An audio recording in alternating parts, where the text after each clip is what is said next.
The champagne glass slipped from my hand as Marcus leaned in close, his voice barely audible above the reception music.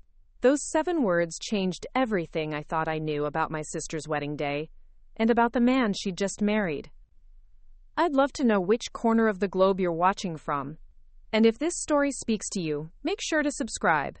Tomorrow's video is one you absolutely can't miss. The invitation arrived on a Tuesday in March, cream-colored cardstock with elegant gold lettering that screamed expensive. Rachel Elizabeth Morrison and Marcus David Chen request the honor of your presence. I ran my fingers over the embossed text, feeling the familiar knot form in my stomach that always appeared when family obligations called. My relationship with Rachel had been complicated for years. Growing up, she was the golden child, straight A's, homecoming queen, full scholarship to Northwestern. I was the one who enlisted right after high school, choosing duty over college, service over comfort. Our parents never quite forgave me for that decision, especially after Rachel graduated summa cum laude and landed a prestigious job at a Chicago law firm. The wedding was set for late May in Lake Forest, Illinois, at some exclusive country club that probably cost more per plate than I made in a month.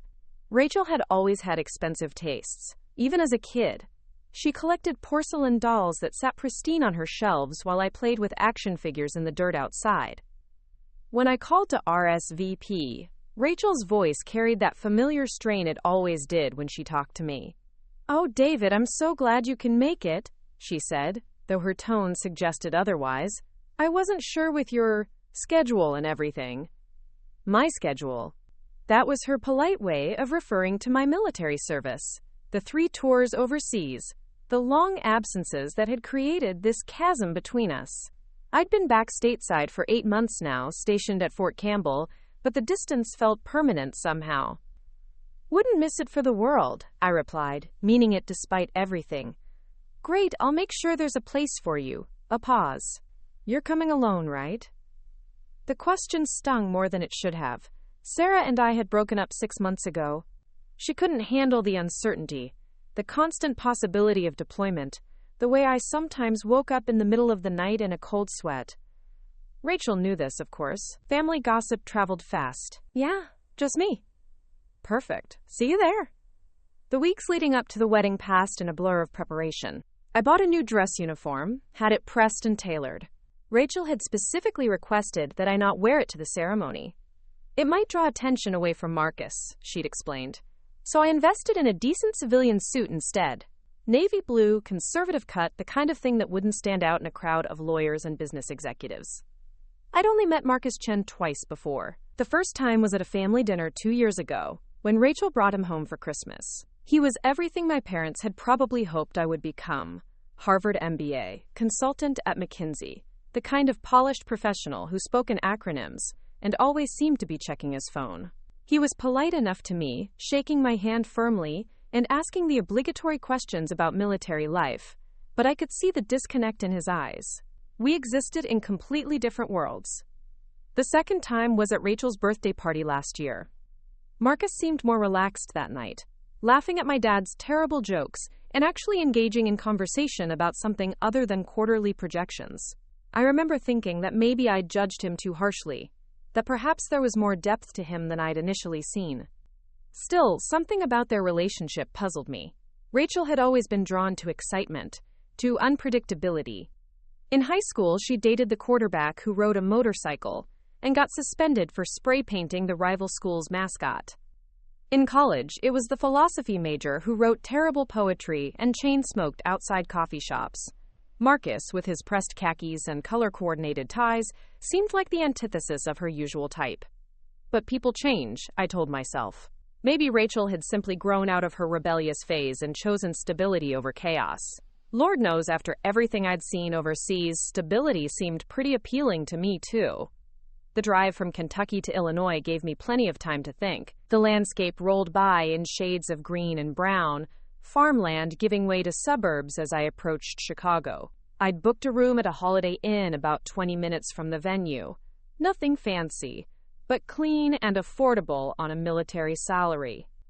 The rehearsal dinner was held at a steakhouse in downtown Lake Forest. I arrived fashionably late, having underestimated Chicago traffic, and found myself searching for familiar faces in a sea of strangers. The room buzzed with conversation and laughter, the kind of effortless socializing that had always made me uncomfortable.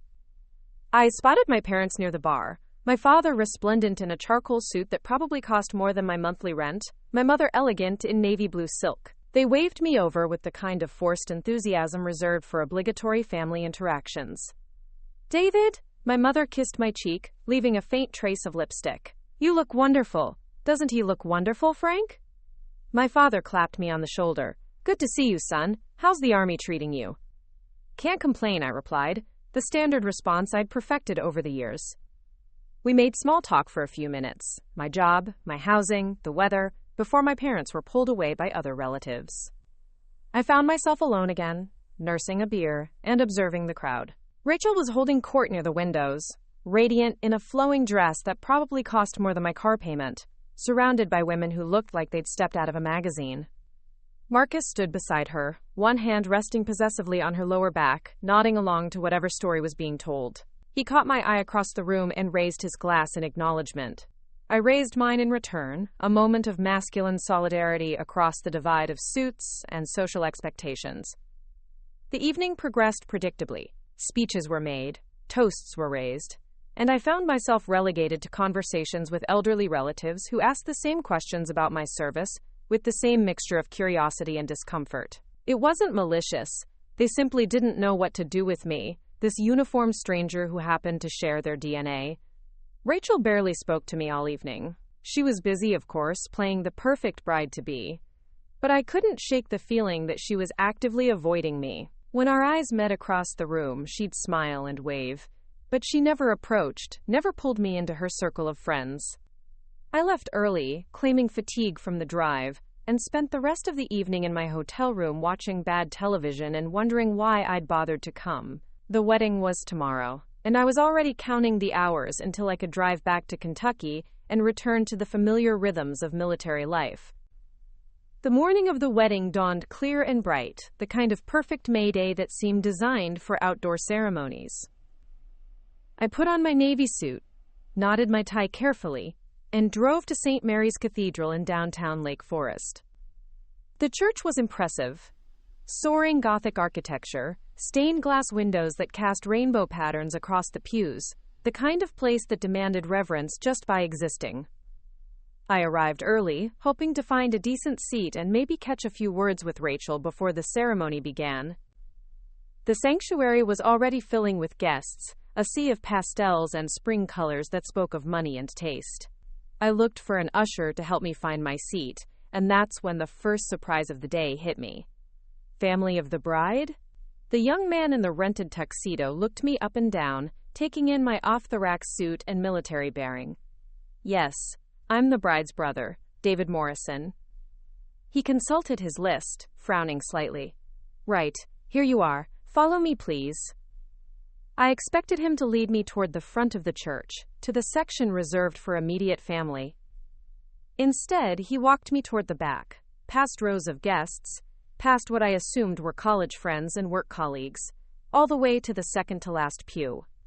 Here you go, he said cheerfully, apparently oblivious to the slight. Enjoy the ceremony. I stood there for a moment, stunned. Behind me sat people I didn't recognize, guests who were clearly on the periphery of Rachel's social circle.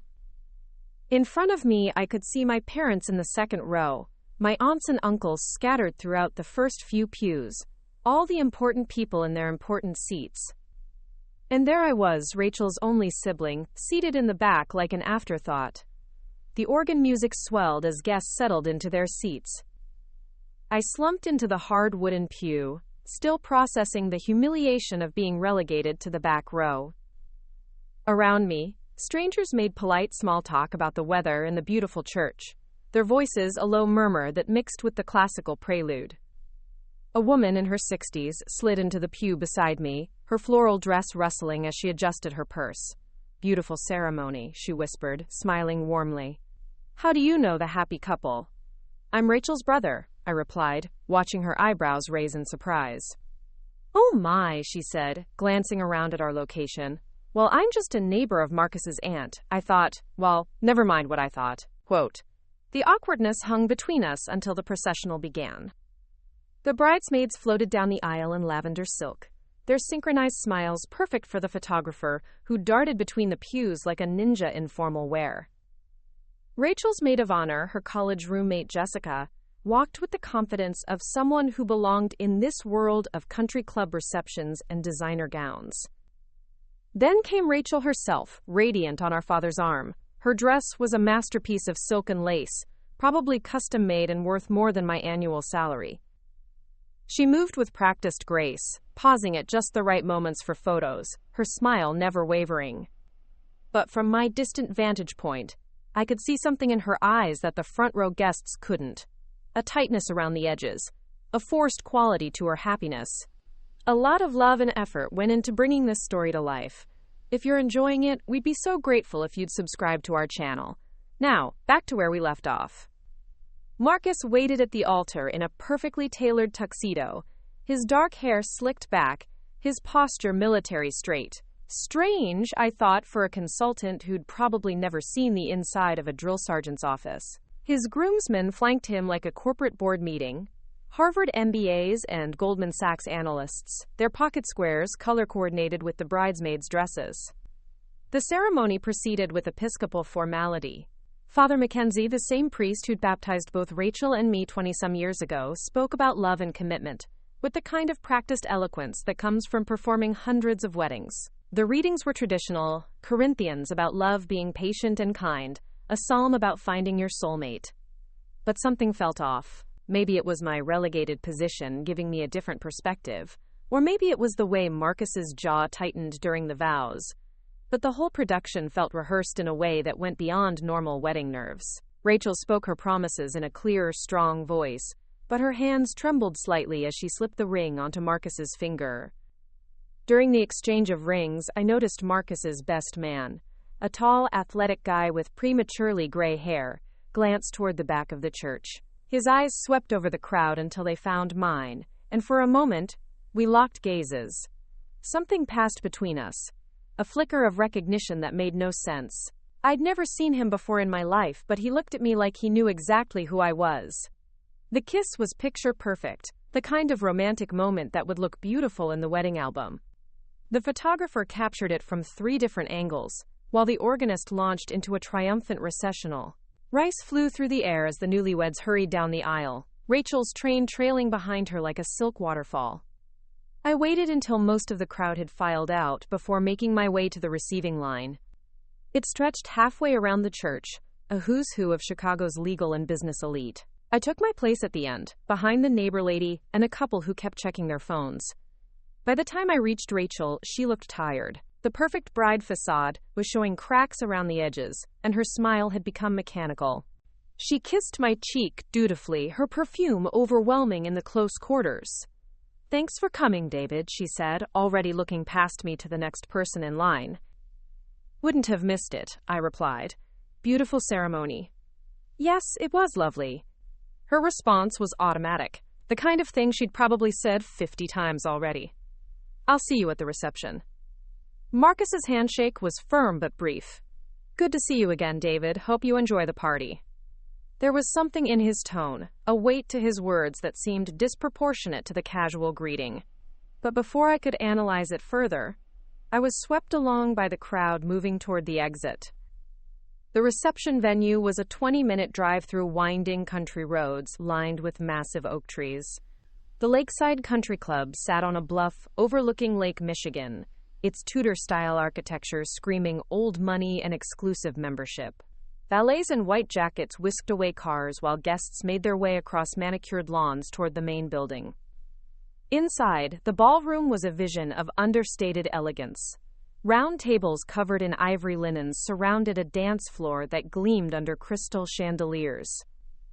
Tall arrangements of white roses and peonies marked each table, their fragrance mixing with the scent of money and privilege that seemed to permeate every surface.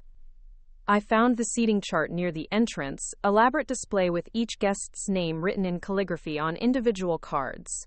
My name was easy to find. It was at table 12, practically in the kitchen. I scanned the other names at my assigned table. Elderly relatives I barely knew, plus ones with hyphenated last names, and what appeared to be a handful of Marcus's work colleagues who'd drawn the short straw in the seating lottery. Table 1, of course, was reserved for immediate family.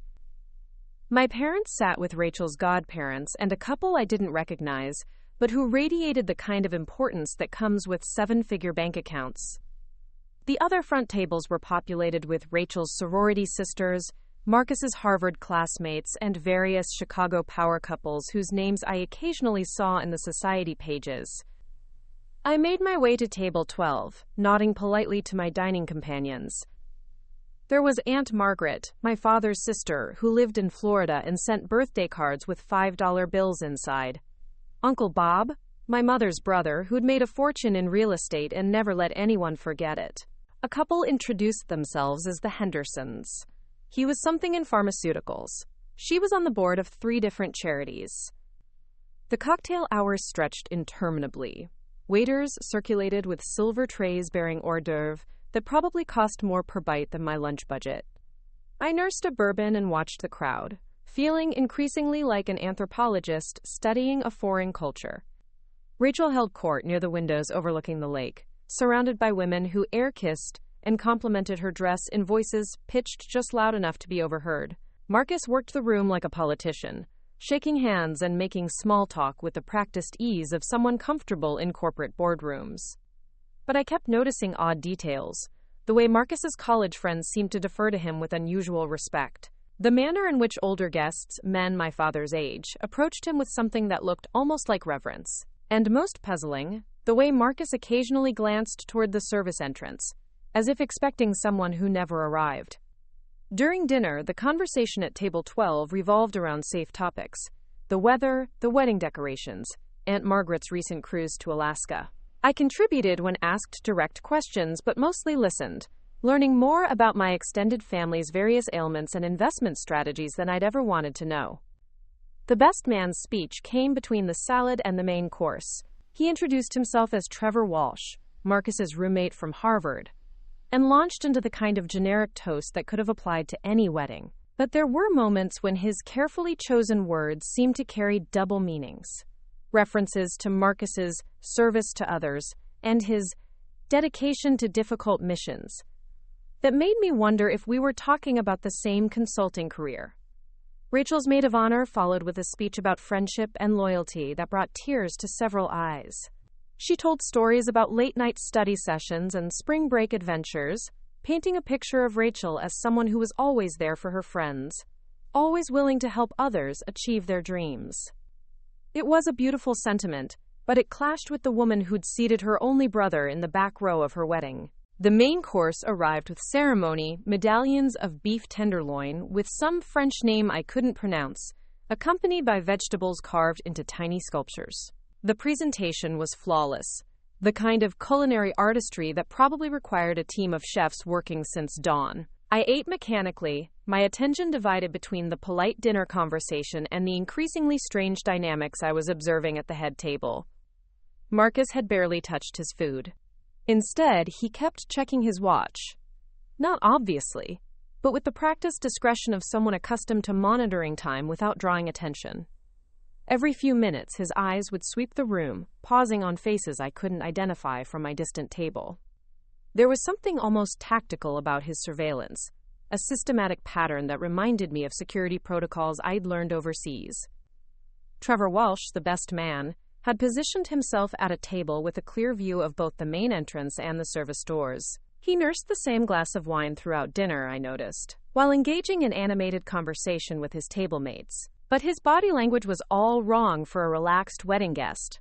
Shoulders slightly tensed, feet positioned for quick movement, hands never straying far from his jacket pockets.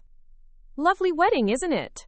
Mrs. Henderson leaned toward me, her diamond bracelet catching the chandelier light. "Though I must say, the groom seems rather serious for such a happy occasion." I followed her gaze to Marcus, who was nodding gravely at something my father was saying. Even from across the room, I could see the forced quality of his smile, the way his jaw muscles twitched with barely contained tension. "Maybe he's just nervous," I offered, though my own observations suggested something more complex. Perhaps. She dabbed her lips with her napkin. My Harold was a wreck at our wedding, threw up twice before the ceremony, but this young man seems more alert than nervous, if you know what I mean. I knew exactly what she meant. Marcus carried himself with the hyper-aware posture of someone expecting trouble, someone trained to assess threats and plan escape routes. It was a bearing I recognized because I'd seen it in mirrors for the past 5 years.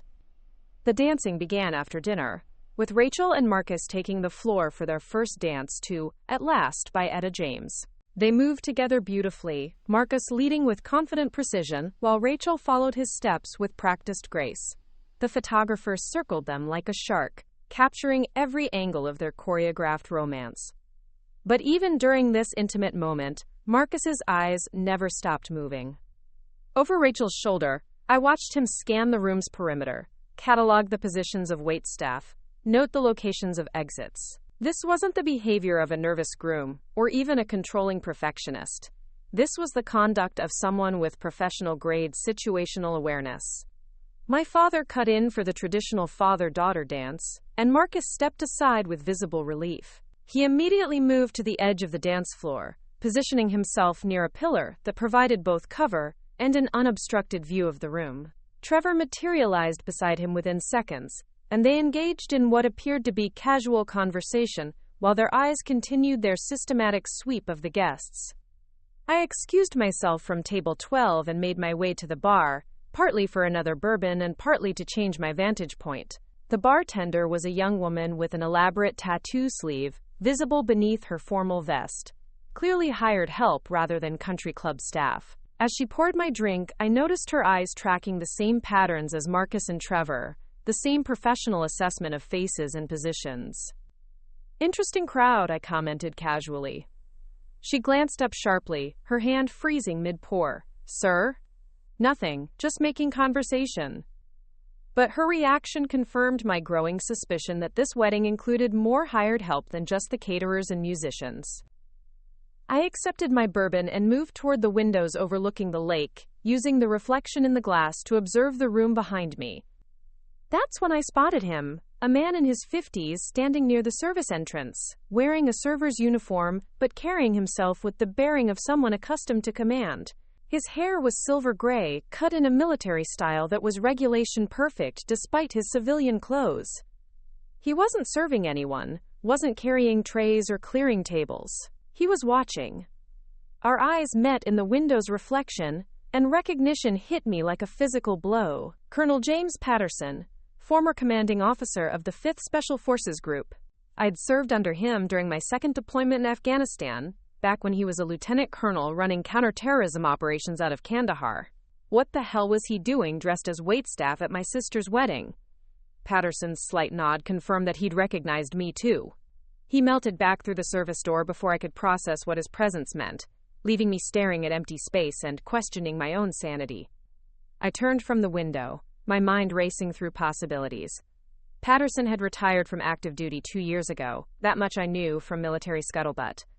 Rumor had it he'd moved into private consulting, the kind of lucrative security work that attracted ex-military officers, with his background and clearance level. But why would he be here, at Rachel's wedding, disguised as service staff? The dancing continued around me, couples swaying to a jazz standard while I stood frozen by the implications of what I'd just seen. Rachel laughed at something her new husband whispered in her ear, the sound carrying across the music like silver bells. She looked genuinely happy in that moment, more relaxed than I'd seen her all day. Marcus, however, had disappeared from the dance floor. I scanned the room but couldn't locate him among the swirling couples and chattering guests.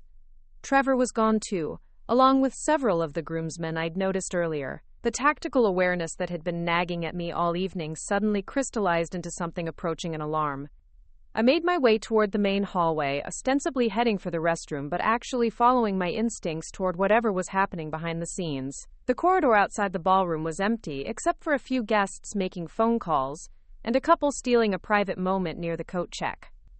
The men's room was at the far end of the hall, past a series of smaller function rooms used for private parties and business meetings. As I walked, I could hear muffled voices coming from behind one of the closed doors. Not the casual conversation of wedding guests, but the clipped professional tones of people conducting business. I slowed my pace, straining to make out words without appearing to eavesdrop. The door was heavy oak with brass fittings, designed to muffle sound, but I caught fragments. Extraction point confirmed. Transport standing by. Package secure until... Quote. The door opened suddenly, and Trevor Walsh emerged, straightening his tie. He looked surprised to see me, but recovered quickly, flashing the same practiced smile he'd worn during his toast. David, taking a break from the festivities?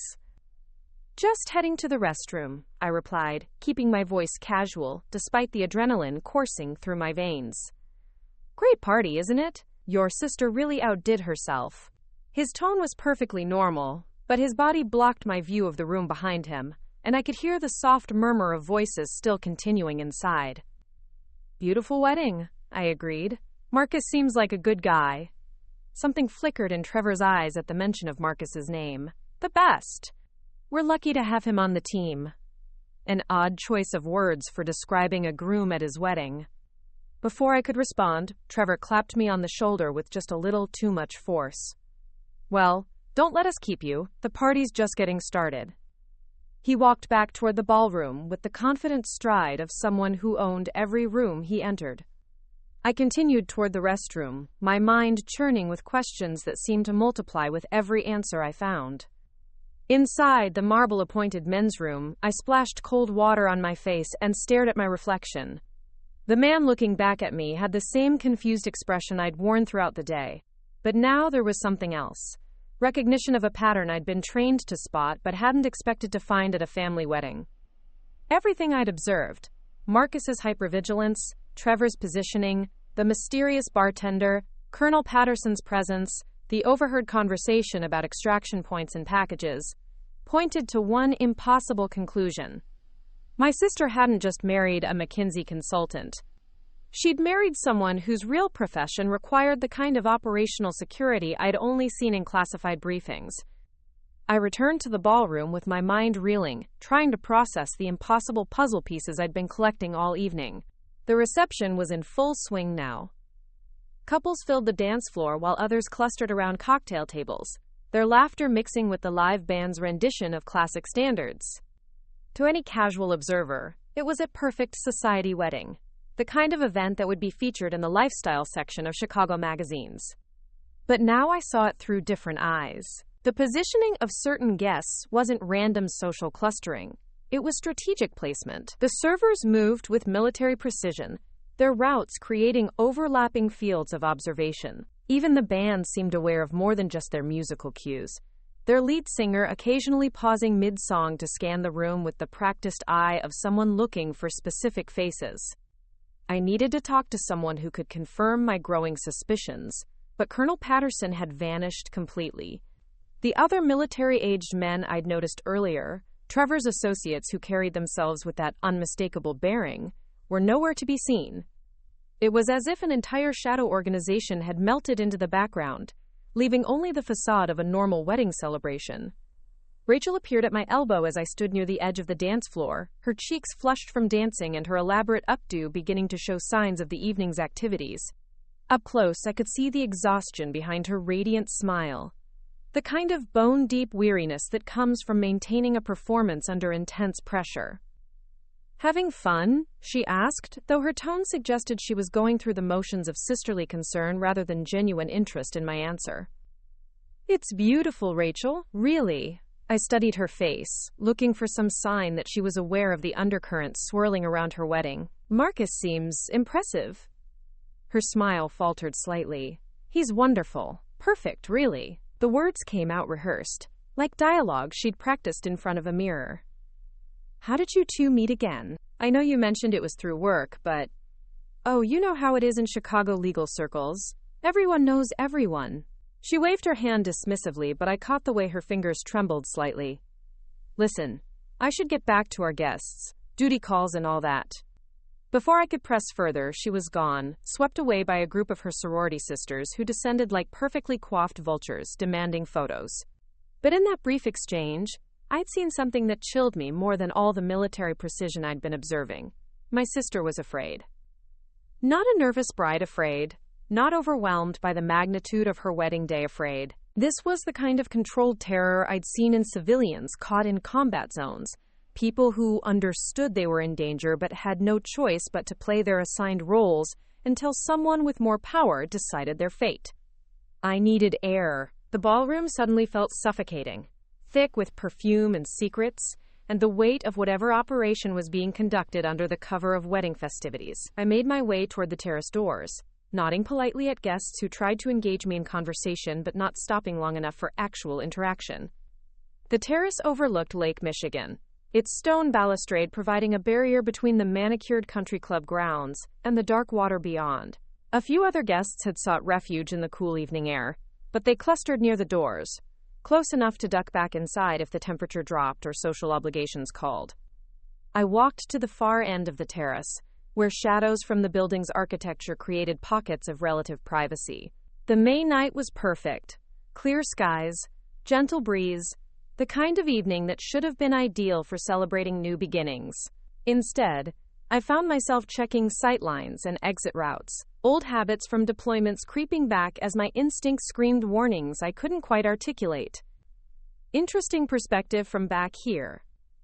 I spun around to find Marcus standing behind me, having approached with the silent footwork of someone trained in tactical movement. He'd removed his tuxedo jacket and loosened his bow tie, but the change in attire did nothing to soften the intensity in his eyes. "Congratulations," I said carefully.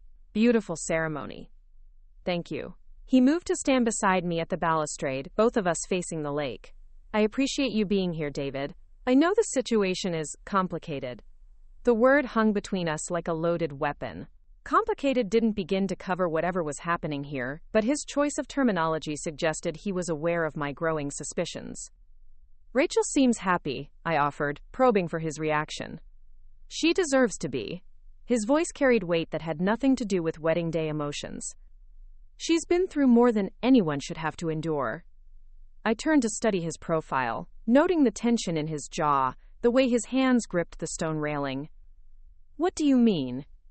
Marcus was quiet for a long moment, his gaze fixed on the dark water. When he finally spoke, his voice was barely audible above the distant sound of music from the ballroom. "How much do you know about your sister's work at Morrison, Hayes & Associates?" The law firm where Rachel had worked for the past 3 years. I knew she specialized in corporate litigation, high-stakes cases involving multinational companies and complex financial disputes. It was prestigious work that paid well and carried the kind of social status my parents valued. Just the basics.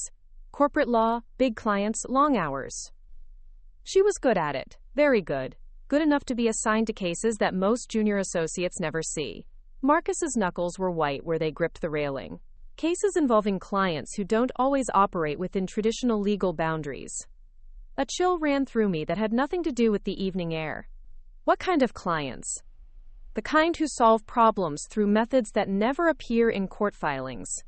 The kind who view lawyers as just another type of asset to be acquired and deployed.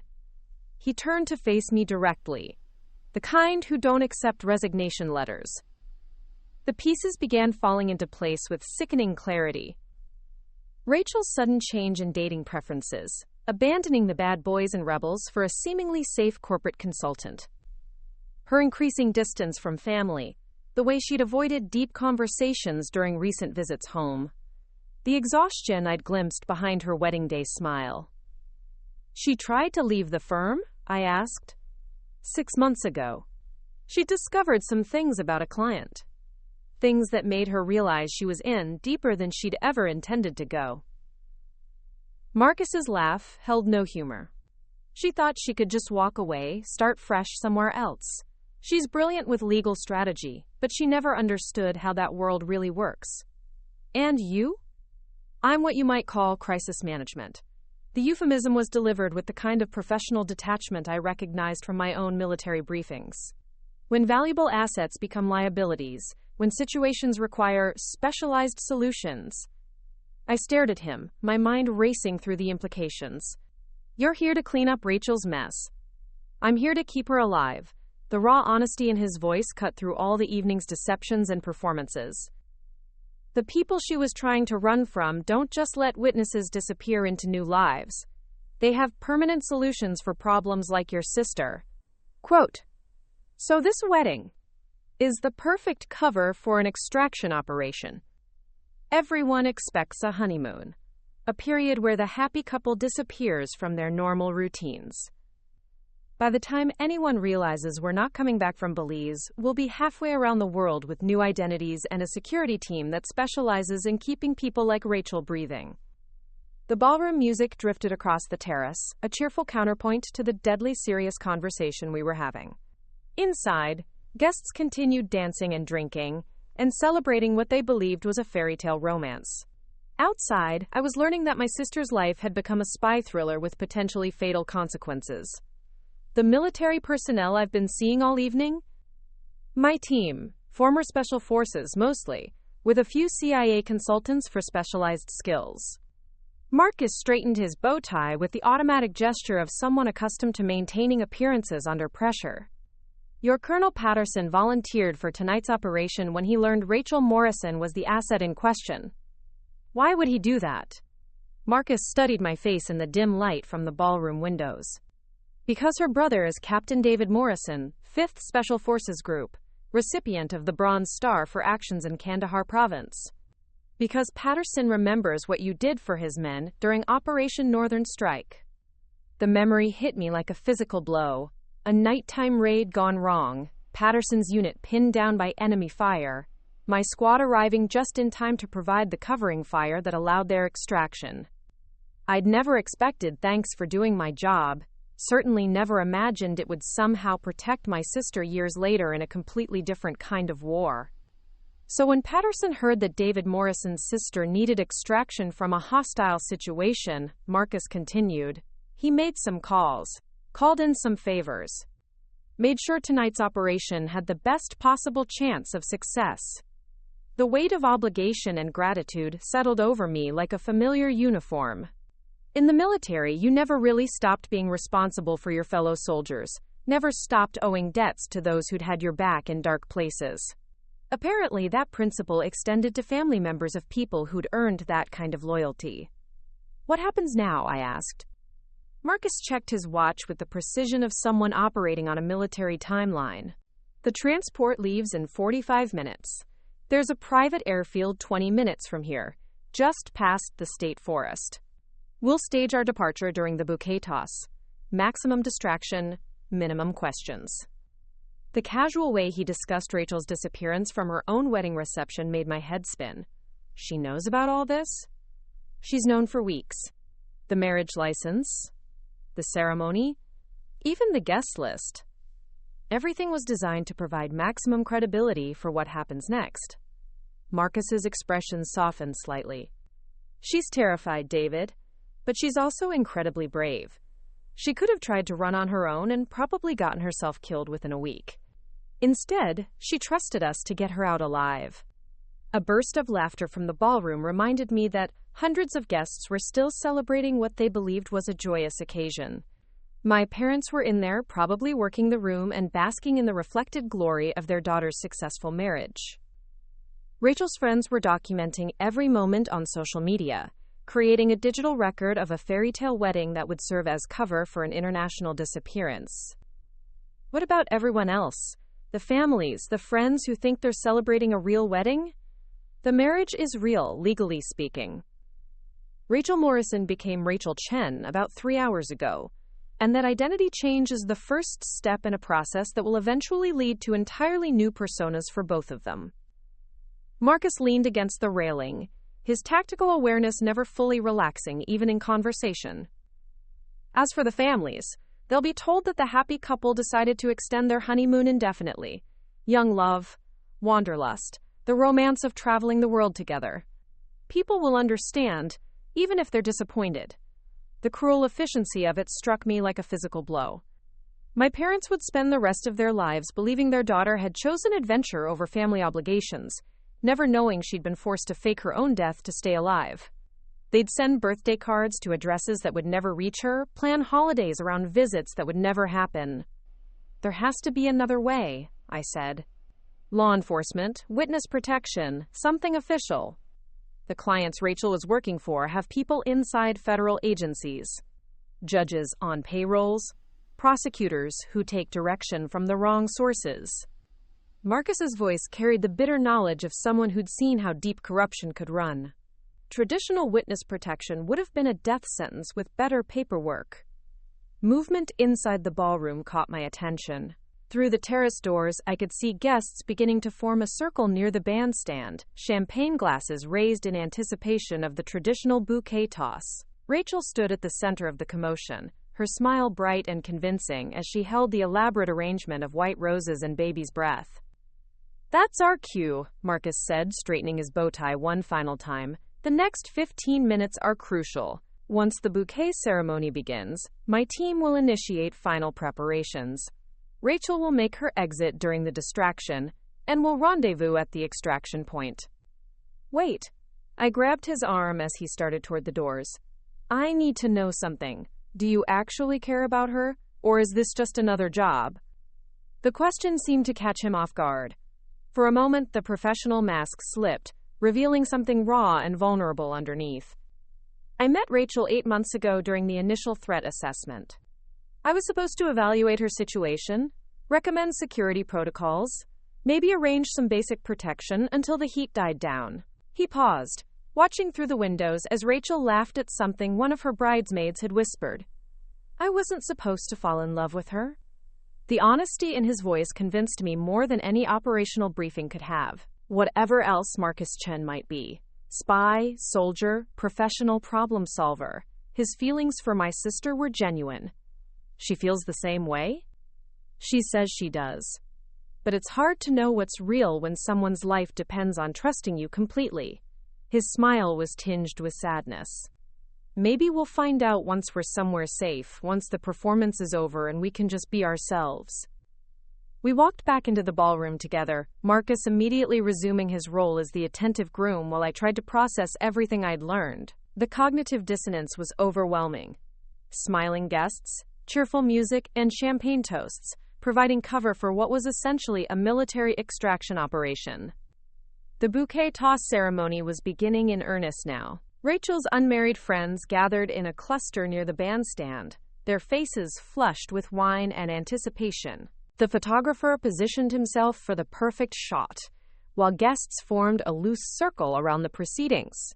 I watched from the edge of the crowd as Rachel raised the bouquet above her head, her movements graceful, despite what had to be crushing anxiety. She caught my eye across the room and smiled.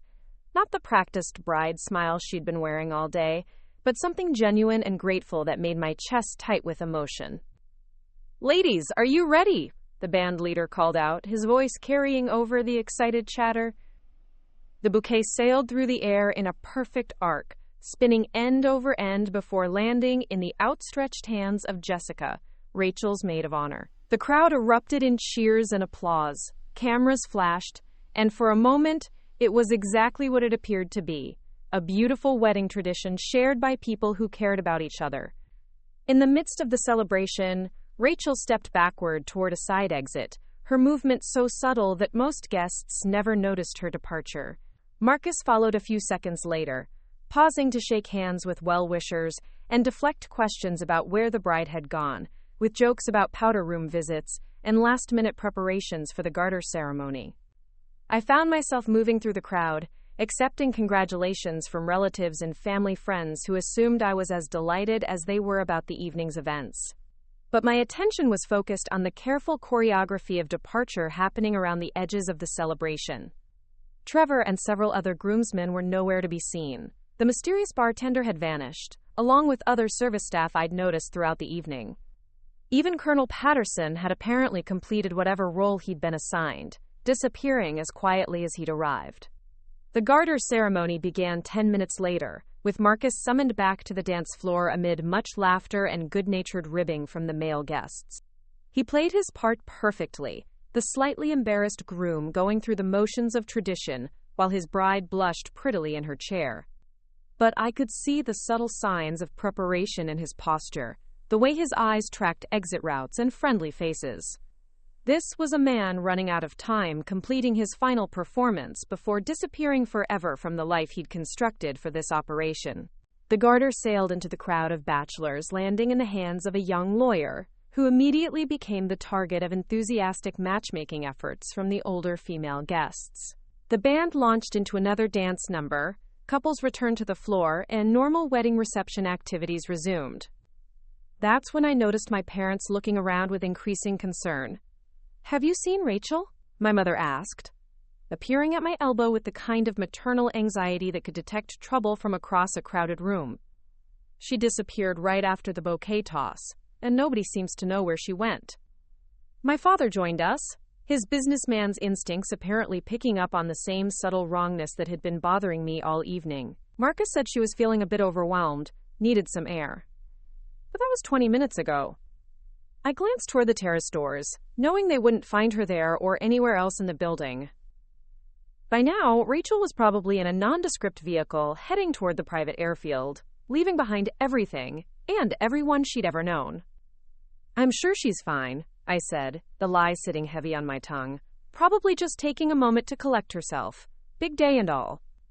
But even as I spoke the words, I could see doubt creeping into my parents' expressions.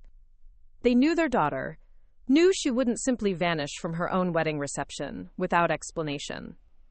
Questions would be asked, searches would begin, and soon the careful facade of normalcy would start to crumble. Marcus reappeared at that moment, his timing perfect for someone who'd been monitoring the situation from a distance. His expression showed just the right amount of concern mixed with fond exasperation. "Has anyone seen my beautiful wife?" he asked the gathering crowd, his voice carrying enough to reach nearby tables.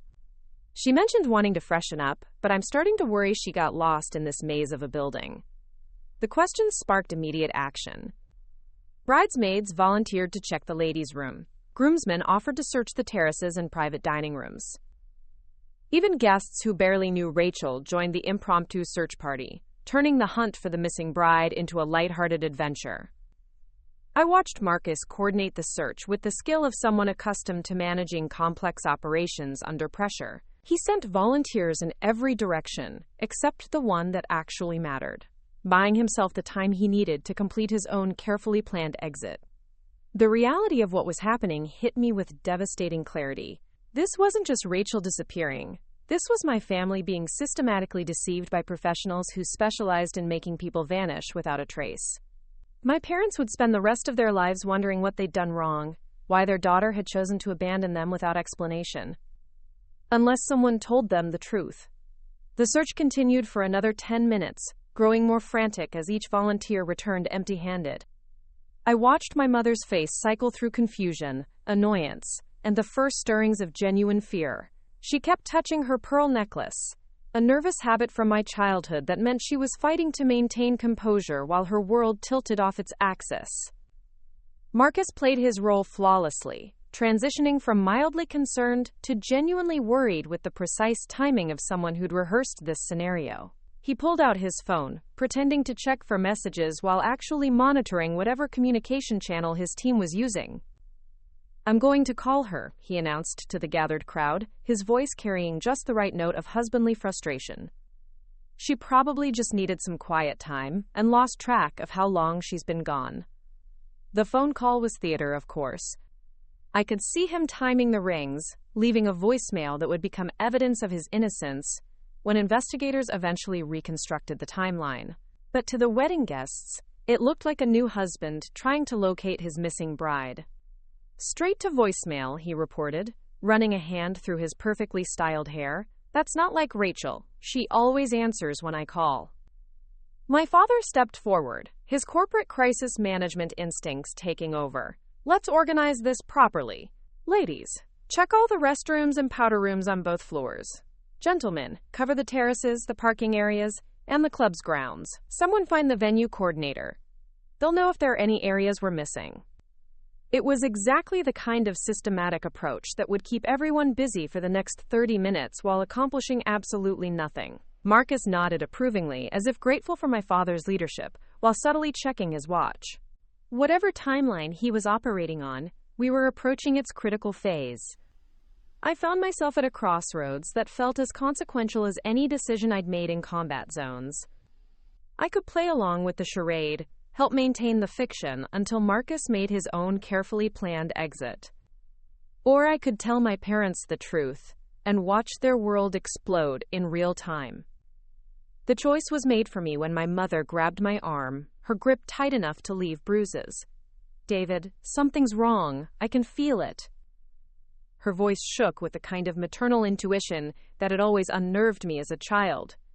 "This isn't Rachel being flighty or overwhelmed. Something has happened to her." Looking into my mother's eyes, seeing the fear and confusion there, I realized I couldn't be part of the deception. These people had raised Rachel, loved her, supported her dreams, even when they didn't understand them. They deserved better than spending the rest of their lives wondering what they'd done to drive their daughter away. "Mom, Dad," I said quietly, drawing them away from the crowd. "I need to tell you something, but not here. Too many people around." My father's expression sharpened with the awareness of someone who'd spent decades reading between the lines in boardroom negotiations. "What do you know, David?"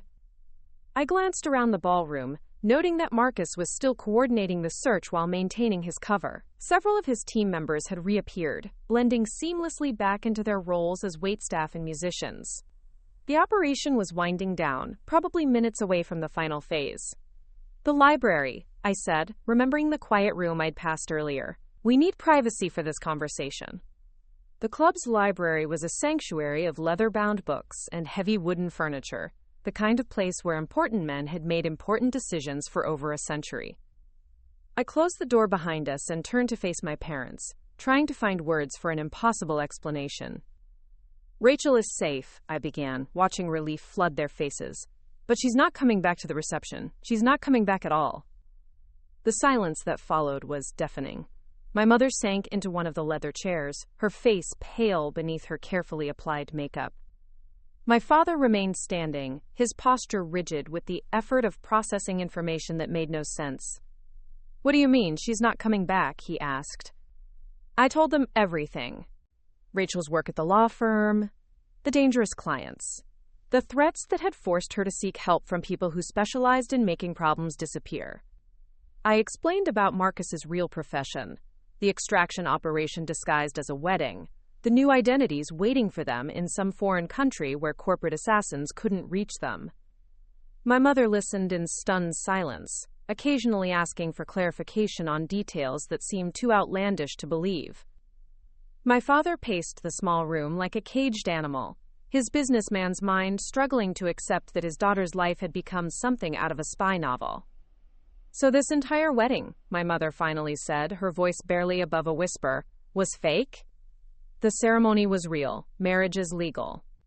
But everything else, the reception, the honeymoon plans, the life they were supposed to build together here in Chicago, that was all cover for getting Rachel out of the country alive." My father stopped pacing and turned to face me. "How long have you known?" "I figured it out tonight. The military security, the strange conversations, the way Marcus carried himself. It all added up to something that didn't match the story we'd been told." "And you were just going to let us believe she'd abandoned us?" The hurt in his voice cut deeper than any accusation could have. "I was trying to decide what to do when you asked me directly. I couldn't lie to you, but I also couldn't expose an operation designed to keep Rachel alive." My mother stood up suddenly, her composure finally cracking. "I need to see her. I need to say goodbye properly, not like this, not with lies and deception." "Mom, they're probably already gone, the timeline Marcus mentioned. Then we stop them." My father's voice carried the authority of someone accustomed to getting his way through sheer force of will. "Whatever transportation they're using, wherever they're going, we intercept them before they leave." I shook my head. "These aren't people you negotiate with, Dad. They're professionals who've spent months planning this operation. If we interfere now, we could get Rachel killed." The brutal honesty of that statement settled over the room like a shroud. My parents had spent their entire lives solving problems through conventional channels. Lawyers, money, social connections. This was a world where those tools were not only useless, but potentially dangerous. We stood there in silence for several minutes, each of us grappling with the reality that Rachel was already gone, that the daughter and sister we'd known was being systematically erased to create someone new and safe. A soft knock on the library door interrupted our grieving. I opened it to find Marcus standing in the hallway, no longer bothering to maintain his worried groom facade. His expression was calm but urgent, the look of someone operating on a compressed timeline. "I thought I might find you here," he said, stepping into the room and closing the door behind him. "I assume they know?" "They know," I confirmed. Marcus studied my parents with the same professional assessment I'd seen him use on potential threats throughout the evening. But there was something else in his expression now. Compassion, perhaps, or recognition of their pain. "I'm sorry," he said simply. "I wish there had been another way." My mother looked up at him with tears streaming down her face. "Is she really safe? Is this going to work?" "She's as safe as I can make her," Marcus replied. "My team has successfully extracted over 200 high-value assets in the past 5 years. Rachel will have a new identity, financial security, and protection protocols that should keep her alive indefinitely. But we'll never see her again." It wasn't a question. Contact would put her at risk. These people have resources and patience. They'll monitor your communications, watch your travel patterns, investigate anyone who shows unusual interest in your family. One phone call, one email, one attempt at reunion could unravel everything we've built. My father stepped forward, and for a moment, I thought he might try to physically prevent Marcus from leaving. Instead, he extended his hand. "Take care of her," he said, his voice thick with emotion. "Whatever else happens, whatever this costs us, you keep our daughter alive." Marcus shook his hand solemnly. "I give you my word." He turned to leave, then paused at the door. "There's something else you should know. Rachel wanted to tell you herself, but there wasn't time. She loves you both. This decision is killing her, but she'd rather break your hearts than attend her own funeral." After he left, we returned to the ballroom to find the search had been called off. Marcus had apparently received a text from Rachel explaining that she'd felt overwhelmed and gone back to their hotel room to rest. Disappointed but reassured, the guests gradually resumed their celebration. We stayed for another hour, playing our parts in the final act of the deception. I watched my parents smile and accept congratulations, deflect questions about the bride's early departure, and maintain the facade that everything was perfectly normal. But I could see the cost of the performance in their faces, the way they held themselves with the brittle composure of people who'd aged years in the span of a single conversation.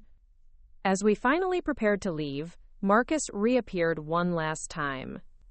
He moved through the crowd like a man saying final goodbyes, shaking hands, and embracing friends he'd never see again. When he reached our family, he pulled me aside. "I wanted you to know," he said quietly.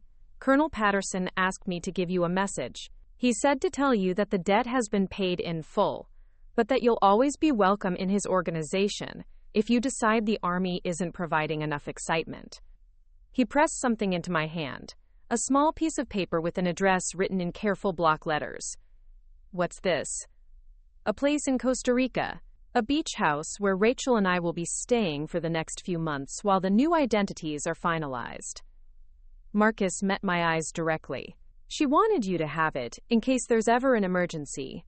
Not for contact, just so someone in the family knows she made it somewhere beautiful." I pocketed the address without looking at it again. Some information was too dangerous to possess, but too precious to destroy. Marcus straightened his bow tie one final time and moved toward the exit. Just before he reached the door, he turned back and caught my eye across the crowded ballroom. "Thank you for my freedom, Colonel," he said, the words barely audible over the music and conversation. It took me a moment to understand. Colonel? Not the rank I'd held, Captain, but the rank of respect, the acknowledgement of someone who'd fought for something larger than himself. And freedom. Not just Rachel's freedom from the people who wanted her dead, but Marcus's freedom to love someone worth protecting, worth sacrificing everything to save. I raised my champagne glass in a silent toast to the man who'd married my sister, and then made her disappear forever.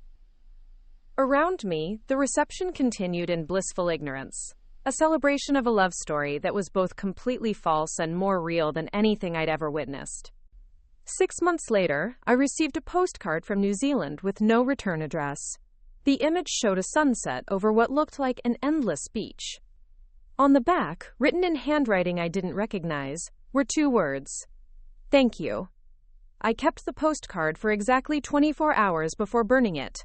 But sometimes, when the weight of family gatherings becomes too much, when my parents' forced cheer can't quite mask their grief for a daughter who chose exile over death, I close my eyes and picture Rachel walking that endless beach with someone who loved her enough to give up everything.